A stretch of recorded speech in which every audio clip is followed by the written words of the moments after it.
اعوذ باللہ من الشیطان الرجیم بسم اللہ الرحمن الرحیم احل لکم لیلۃ الصیام الرفث الی نسائکم ہن لباس لکم وانتم لباس لہن علم اللہ انکم کنتم تختنون انفسکم فتاب علیکم وعاف عنکم فالآن باشرہن وابتغوا ما کتب اللہ لکم وکلوا واشربوا حتی یتبین لکم الخیط الابیض من الخیط الاسود من الفجر ثم اتموا الصیام الی اللیل وَلَا تُبَاشِرُوهُنَّ وَأَنْتُمْ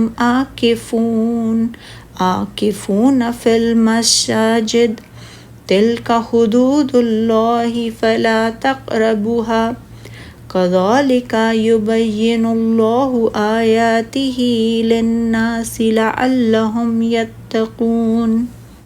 تمہارے لیے روزے کی رات کو اپنی عورتوں کے ساتھ صحبت کرنا حلال کر دیا گیا ہے۔ وہ تمہارے لیے لباس ہیں اور تم ان کے لیے لباس ہو۔ اللہ نے جان لیا کہ بے شک تم اپنے آپ سے خیانت کرتے تھے، چنانچہ اس نے تم پر توجہ فرمائی اور تمہیں معاف کر دیا، اس لیے اب تم ان سے ہم بستری کر سکتے ہو۔ اور اللہ نے تمہارے لیے جو لکھ رکھا ہے وہ تلاش کرو اور کھاؤ اور پیو حتیٰ کہ تمہارے لیے صبح کی سفید دھاری کالی دھاری سے واضح روشن ہو جائے، پھر تم روزے کو رات تک پورا کرو، اور جب تم مسجدوں میں اعتکاف بیٹھو تو اپنی عورتوں سے ہم بستری نہ کرو، یہ اللہ کی حدیں ہیں لہٰذا تم ان کے قریب مت جاؤ۔ اللہ لوگوں کے لیے اپنی آیتیں اس طرح بیان فرماتا ہے تاکہ وہ متقی بنیں۔ یہ اللہ تعالیٰ کی طرف سے مسلمانوں کے لیے رخصت اور اس حکم میں تبدیلی ہے جو ابتدائے اسلام میں تھا کہ افطار کے بعد عشاء تک کھانا پینا اور مباشرت کرنا حلال تھا۔ جب کوئی نماز عشاء ادا کر لیتا یا سو جاتا تو اگلی رات تک کھانا پینا اور مباشرت کرنا حرام ہو جاتا تھا، جس کی وجہ سے بہت زیادہ مشقت کا سامنا تھا۔ اور ارشاد باری تعالیٰ کے بارے میں حضرت ابن عباس رضی اللہ تعالیٰ عنہ نے فرمایا، وہ تمہارے لیے وجہ تسکین ہے اور تم ان کے لیے وجہ تسکین ہو، یعنی وہ تمہارے لیے لحاف ہیں اور تم ان کے لیے لحاف ہو۔ ابو اسحاق نے بھی برا بن عذاب رضی اللہ تعالیٰ عنہ سے روایت کیا ہے کہ حضرات صحابہ کرام رضی اللہ تعالیٰ عنہ میں سے اگر کوئی شخص روزے کی حالت میں ہوتا تو وہ روزہ افطار کرنے سے قبل سو جاتا، اگلی رات کی آمد تک کھا پی نہیں سکتا تھا۔ اور قیس بن سرما انصاری رضی اللہ تعالیٰ عنہ نے روزہ رکھا ہوا تھا، وہ دن بھر اپنی زمین میں کام بھی کرتے تھے۔ افطار کے وقت بیوی سے پوچھا کھانے کے لیے کچھ ہے تو اس نے جواب دیا نہیں، البتہ میں جاتی ہوں اور کہیں سے کچھ لاتی ہوں۔ اتنے میں ان کی آنکھ لگ گئی اور وہ سو گئے۔ بیوی واپس آئیں تو انہیں دیکھ کر کہ وہ سو گئے کہنے لگیں، ہائے افسوس تم سو گئے۔ اگلے دن جب دوپہر ہوئی تو وہ بے ہوش ہو گئے۔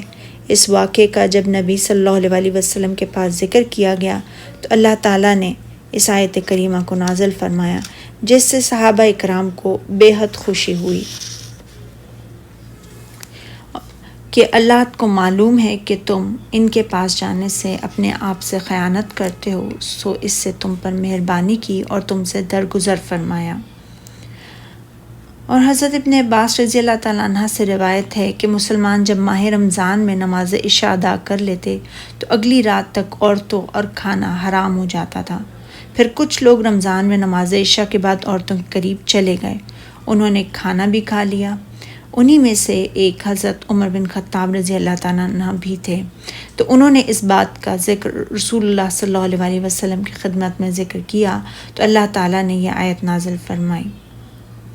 ارشاد باری تعالیٰ ہے، اور اللہ نے تمہارے لیے جو چیز لکھ رکھی ہے اس کو اللہ سے طلب کرو۔ اس سے مراد اولاد ہے، یعنی اللہ نے جس چیز کو تمہارے لیے حلال قرار دے دیا ہے اسے طلب کرو۔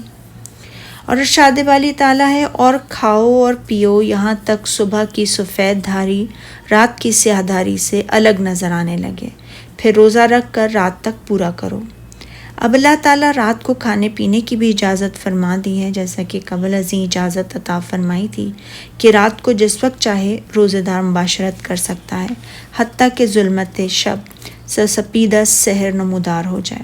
اسی اللہ تعالیٰ نے سفید اور سیاہ داری سے تعبیر فرمایا ہے، اور رفع التباس کے لیے من الفجر کے الفاظ بھی ساتھ ذکر فرمائے ہیں۔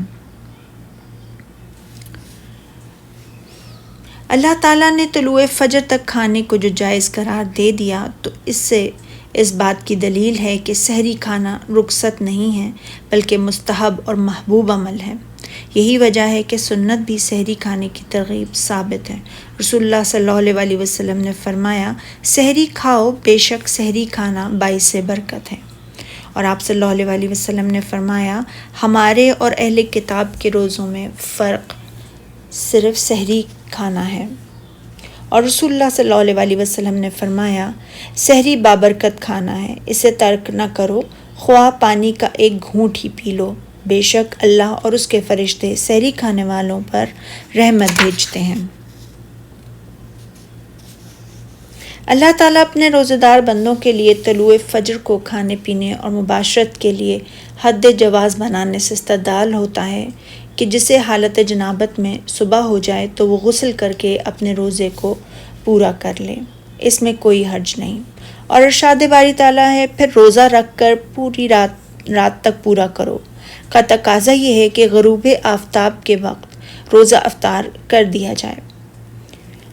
اور عمر بن خطاب رضی اللہ تعالیٰ عنہ سے روایت ہے کہ رسول اللہ صلی اللہ علیہ وسلم نے فرمایا، جب ادھر سے رات آ جائے اور ادھر سے دن چلا جائے تو روزہ دار روزہ افطار کر لے۔ اور رسول اللہ صلی اللہ علیہ وسلم نے فرمایا، لوگ اس وقت تک خیر و بھلائی میں رہیں گے جب تک روزہ افطار کرنے میں جلدی کرتے رہیں گے۔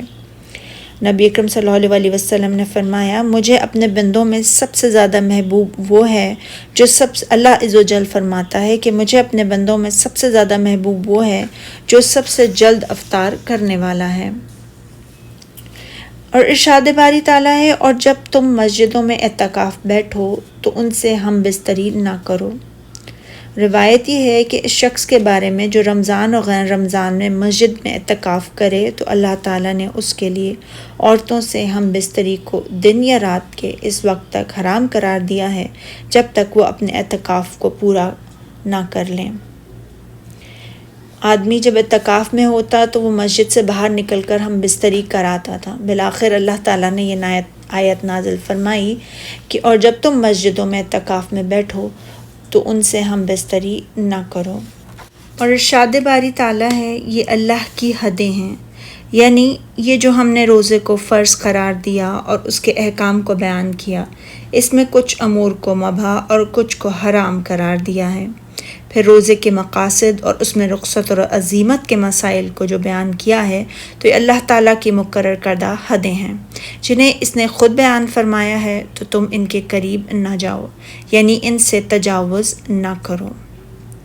اور فرمایا، اس طرح اللہ تعالیٰ اپنی آیتیں لوگوں کے سمجھانے کے لیے کھول کھول کر بیان فرماتا ہے، یعنی جس طرح اللہ تعالیٰ نے روزے کے احکام و مسائل کو تفصیل سے بیان فرمایا، اس طرح وہ دیگر تمام احکام و مسائل کو بھی اپنے عبد الرسول حضرت محمد صلی اللہ علیہ وسلم کی زبانی تفصیل سے بیان فرمائے گا، تاکہ وہ پرہیزگار بنیں، یعنی تاکہ وہ جان لیں کہ وہ کس طرح ہدایت پائیں گے اور کس طرح اطاعت بجا لائیں گے، جیسا کہ ارشاد باری تعالیٰ ہے سورہ حدید میں، وہی تو ہے جو اپنے بندوں پر واضح مطالب آیتیں نازل کرتا ہے تاکہ وہ تم کو اندھیروں میں سے نکال کر روشنی میں لائے، بے شک اللہ تم پر نہایت شفقت کرنے والا اور انتہائی مہربان ہے۔